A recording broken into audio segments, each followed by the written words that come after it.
G'day. In this module we're just going to cover some of the technical things that you really need to know about your website and things that you should be aware of when you're getting a website designed. So firstly, there's a few conventional elements of web design that really should be stuck to in order to make it easy for your customers to navigate your website and find what they need. If you make this difficult, then people might get frustrated and leave you and you lose that sale. So firstly, put your logo up in the top left hand corner and make that clickable. Make it so that it clicks back to the home page. A lot of people expect that now because that's on most websites. Then on the other corner, the top right, you want to make sure that you have your contact information or perhaps the call to action of the next step that they need to take in order to purchase. So maybe that'll be their sign up form, or that'll be where the shopping cart will be. And also you'll find that most websites have a navigation bar that goes across the top, which makes it easy for people to navigate around the website. Now, if you have a large site, then it's best that you just put the main pages on this navigation bar and maybe have drop-down menus to sub-pages, or structure in a way that is easy for people to navigate through the site using that navigation bar. But you don't want to clutter that navigation bar with too many different options. And people will expect to see things like copyright, disclaimers, privacy policies, terms of use, sitemaps, all those things found in text links at the bottom of the page. They'll also probably expect to see maybe a homepage link or a contact link down there as well. For larger sites, people definitely expect to see a search bar somewhere. So if you have a large site or a blog and you're publishing lots of content, I would recommend you put a search bar in there so that people can easily find that blog post that they saw a while ago that they really liked, or finding their way through an e-commerce store to the product that they're looking for. Search bars are pretty important. And finally, in the main body of your website, most of the time it is a content area to one side with a sidebar either to the left or to the right, which might have additional navigation or features or links to other things. It's best to have it either one side or the other and keep it consistent throughout the whole site.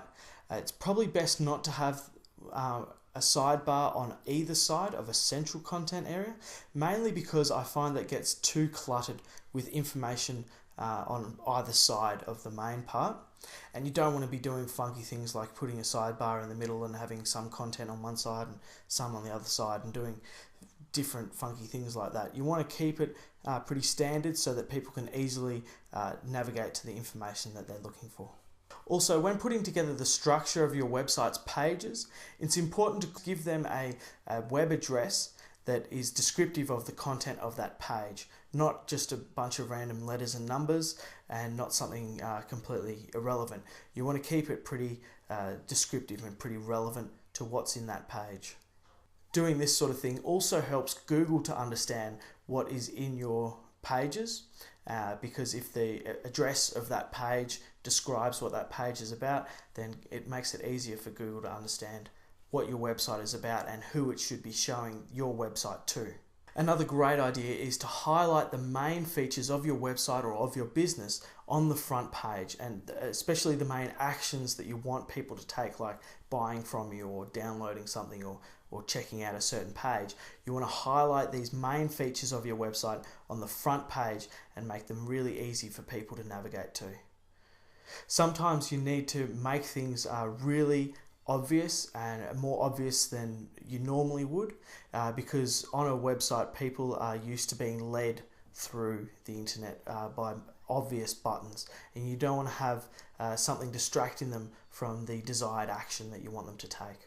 Another thing to be aware of is don't have any blank pages on your website or pages that are, say, coming soon. If you have pages that you plan on creating later, then just simply leave those blank for the moment, take them off the site, and then once you're ready to go, then add them up later.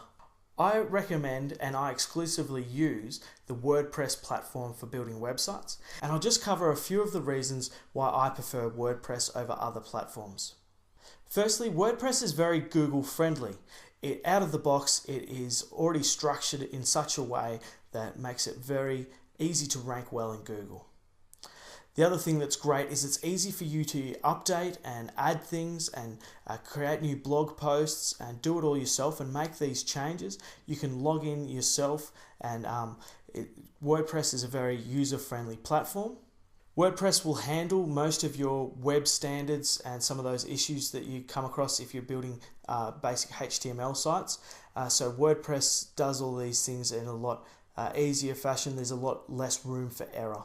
WordPress makes it easy to create simple and effective and attractive designs for business websites. Also, WordPress is a flexible platform. It's regularly updated and it integrates well with a lot of other third-party software and other platforms that you might be using.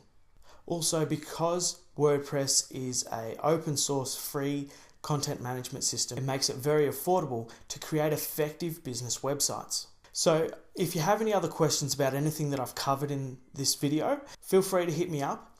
Email support@evergreenprofit.com, and look out for the next video, which will be coming to your inbox very shortly. I'm Justin Meadows. This is Evergreen Profit. I'll talk to you soon.